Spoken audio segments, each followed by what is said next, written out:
Do you read Stephen King? Good news, there's a club for you. The Losers Club. And guess what? You don't have to die at the hands of a shape-shifting clown to join. No, all you have to do is tune in every Friday as us losers journey through the never-ending wastelands of King's Dominion. Each week, we'll either spend hours reading between the pages of one of his books or chew on his latest tweets and Hollywood headlines. What's more, we're always having guests over. Thomas Jane, Mick Garris, Jerry O'Connell, Mary Lambert, Will Wheaton, and the list goes on. So what are you waiting for? Join us as we read on through long days and pleasant nights.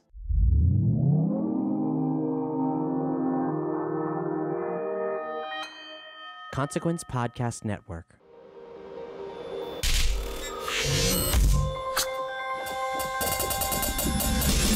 Hey, welcome to another edition of Kyle Meredith With.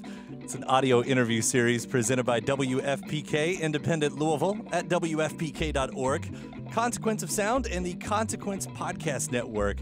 I would love it. You'd do me a huge favor if you would hit the subscribe button before we get started right here. We put our interviews out every Monday, Wednesday, and Friday at Consequence of Sound. And of course, you can subscribe anywhere you're getting a podcast from. If you're hearing this right now, maybe at YouTube or Spotify, iTunes or Apple Podcasts, we'd love to keep you up to date with all the ones that's coming out. I'm Kyle Meredith. Today, my guest is Lucy Dacus. She had a busy 2018, of course, releasing the record Historian and then getting together with boygenius. And she's already got new music on the way. Maybe you've heard her cover of La Vie en Rose. In fact, she's going to be putting out covers and originals all throughout this year, and an EP that she's calling 2019. So we're going to hear about how this all came to be, and we'll hear about some of both the covers and the originals and how they're tied to holidays, but also special holidays like Bruce Springsteen's birthday or the start of Taurus season. We also get to hear about the work she did in boygenius and how that's influenced her current writing, and we'll get an update on what she's got planned next. Lucy says she's already working on a new record, getting ready to demo even, so we'll get a little preview of what we can expect from those songs as well. It's Kyle Meredith with Lucy Dacus. Hey Kyle, how's it going? So this year though, we get a collection of songs. The 2019, I don't know if you're calling it an album or an EP or just a collection, but it's all covers, right? Well, actually, half of them are originals. A lot of them are covers. Well, 4 are covers, 3 are originals, but I think we're calling it an EP. I didn't know about the original side of it, so these are brand new songs? Yeah, the next one is an original. I just have these songs and these covers that I've been recording without really knowing like where they would go, and I kind of like realized they had all of this in common. All of them had like sort of a temporality in common, so putting them out over the course of the year around their respective like time periods made sense. And I know they were called the holiday songs kind of at the first glance, as everyone kind of ran with that, but of course holidays is used a little bit liberally right there. But I mean, I don't know. I mean, Springsteen's birthday, I guess it could be a holiday to someone, and maybe that's you. It's a holiday in the Dacus household for sure. Like, how big of a hero is this guy? I mean, that's a stupid question, by the way, because I feel like Bruce is a hero for all of us. Yeah. He's my dad's favorite artist. He's pretty much like one of the only people that my dad like listens to.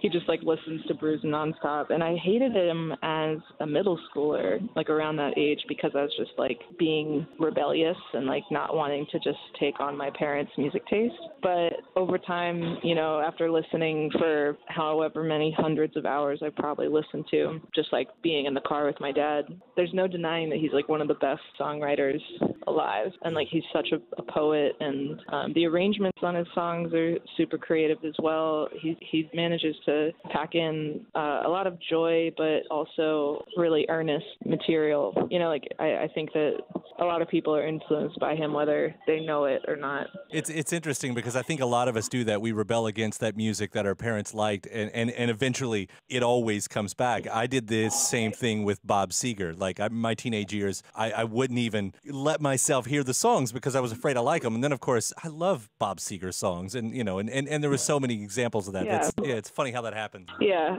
I think it's cute though. I feel like it's a cute moment when you realize, like, wait, my parent has good taste it's like part of growing up. It's an important step. Well, as far as the covers on this, I started thinking about, sort of in contrast to your most previous record, you have that line in Night Shift about hoping these songs eventually feel like a cover. And I thought, with how weighty some of the, the context of some of those songs could be, I can understand why you would want that to happen. But I don't know. It would seem to me like doing covers like this would allow some breathing room away from some of those, telling that same story over and over and over. Yeah, absolutely. Covers, I feel like, are a celebration. You only do a cover of a song if you like it. And I feel like, if anything, I'm, making PSAs for people to go listen to the originals of all of these songs. Like, I think La Vie en Rose is already a perfect song. And, I didn't cover it to try and improve upon it. I just covered it out of love for it. And, yeah, I think after, maybe kind of a weighty album, I wanted to do something just kind of fun, and I don't know, I feel like the pressure's off with this. Nobody was asking for it, but I'm able to just give it and share it with people really casually. I don't know, I feel absolutely zero stress about these songs coming out, because I don't know, they just are, all of them are celebrations. Even the originals, I feel like, are, standalone, just celebrations. And since you brought up La Vie en Rose, I mean, that's a perfect example of what I personally want out of a cover, because a lot of times covers are nice enough, but it's just people covering the song and that's just it. But you actually add something to that, which is probably saying a lot, because we're talking about one of the all-time greatest songs of all time, and to give something else to that song. I mean, that's everything. Yeah, I'm glad that you see it like that. I didn't want to be, doing sacrilege either. I feel like that was my one concern, was that people were like, the original's perfect, why would you touch this? It's like, no, I agree. I feel like I want more people to hear it, or hear it in a different context. Well, what else what else can I learn about the originals then? Are they leftovers, from the last records? Or, I mean, what can you tell me about them? They're not really leftovers. I don't write with an album in mind. I just write and then see what themes are coming out. And so these are songs that didn't really fit on any albums, and I don't think they would in the future, because they are really self-contained and about the time that they're going to come out. The next song is about Taurus season, and it's about me and my mom, who are both Tauruses, and Mother's Day is also in Taurus season, and so it's an original that's about that. It doesn't feel right to crowd it with other material. It's about that time. It should come out in that time and just rest there. And yeah, I am glad that we're finding a place to put them out, because otherwise they'd just be sitting on my computer or something. I knew that I wanted them recorded. I try to record things whether I'm going to share them or not. But I'm glad that Matador was down to do this kind of atypical release plan. Are you a big believer in astrology? Do you keep up with the periods of the year and the horoscopes? I think that my guitarist, Jacob, says it in the best way. He says, it's not real, but I believe in it.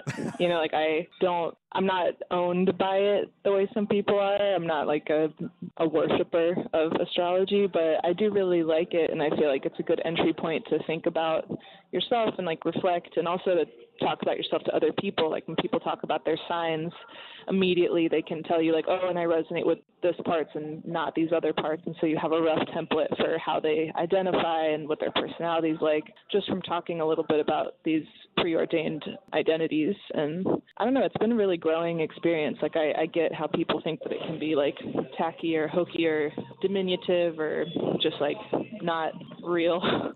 But I like anything that allows people to talk about themselves in a deep way as quickly as possible, because I think that, it's hard to find time to really get to know people, especially for us that tour, being in a different city every night. It's nice to have these cultural touchstones that allow for depth. I've never thought of it like that. I can appreciate that a little bit more. So this all comes on the heels, though. This new 2019 project comes on the heels of what looked like a really busy year for you.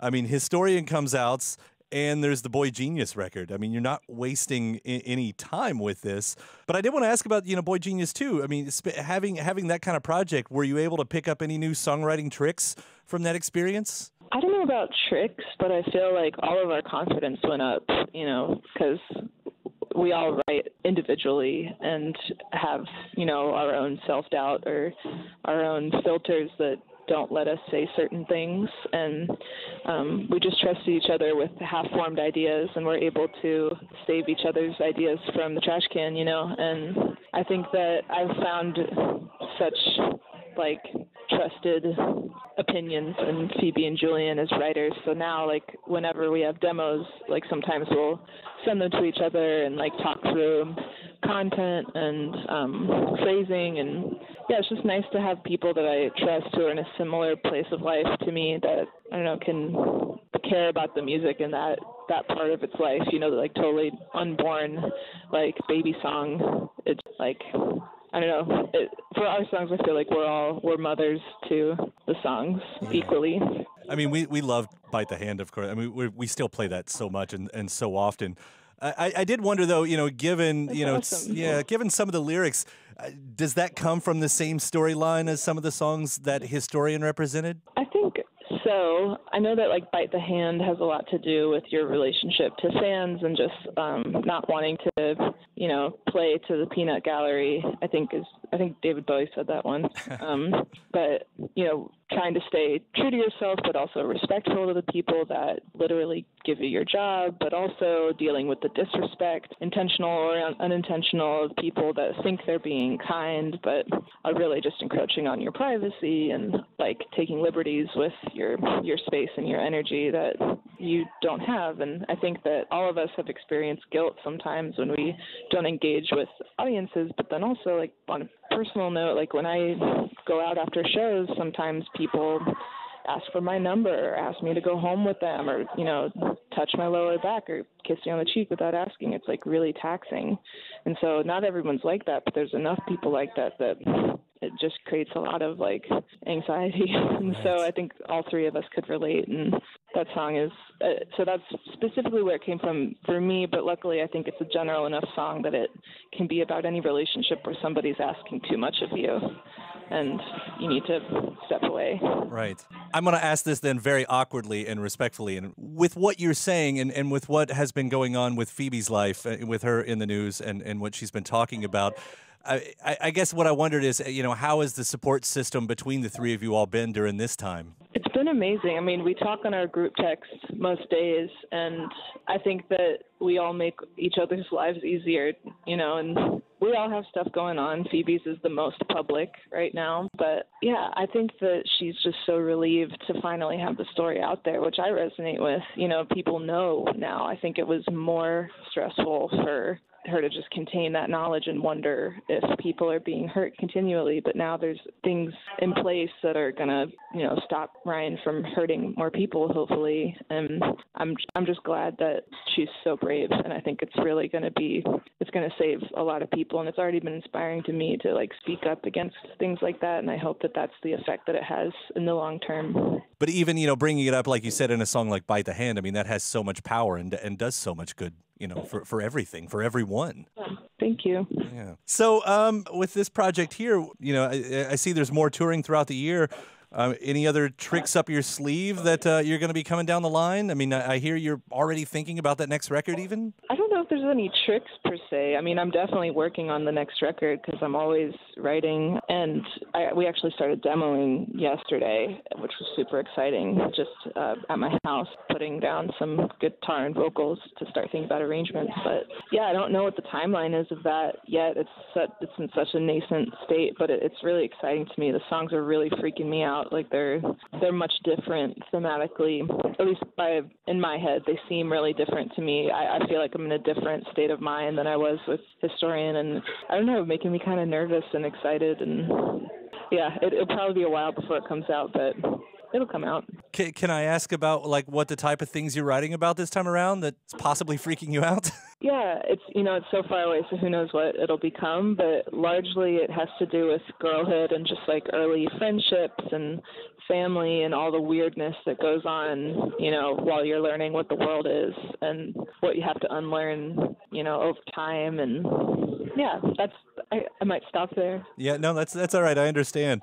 While we're talking about that, though, I just read you were talking talking about your tuning, that you play in an open tuning, because I didn't know anything about that, and it sounded like a really interesting way to write. Yeah, so I really wanted to be able to play the songs I was writing, because I've always written lyrics and melody together, but I couldn't play an instrument, and so I basically twisted the knobs on the guitar until it sounded good without any finger placement. So the tuning's D, A, D, F sharp, A, D, so it's like open D. And I used to just bar at any fret and it would be a chord, essentially, since it's an open tuning.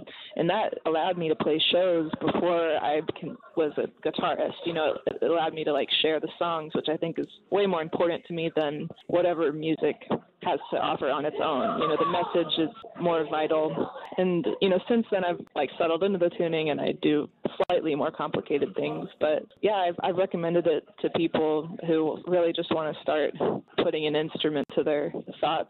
And it's like a really accessible way to start playing guitar. Yeah, well, I love what you do, and we're big fans around here. Thank you for taking the time to talk to me today, and I look forward to hearing all the songs that come out this year. Yeah, thank you for taking the time as well. It's been a good chat. Yeah, all right, Lucy. Take care, and we'll see you around. You too. All right, bye. bye. My thanks to Lucy Dacus for the call right there. The EP that she'll be dropping tracks from all throughout the year is called 2019. Hey, if you haven't already, please do remember to hit the subscribe button wherever you're listening from, wherever you get your favorite podcast from. Of course, you can subscribe to us on iTunes and Apple Podcast, Spotify, or YouTube. After that, head over to WFPK.org. That's where I do a show every Monday through Thursday from noon to 3 Eastern. We can also find some bonus episodes of this series over there. ConsequenceOfSound.net has all your music and film news needs. You can find me at Twitter at Kyle Meredith and Facebook/Kyle Meredith. Does it for another edition. I'm Kyle Meredith. I'll see you next time.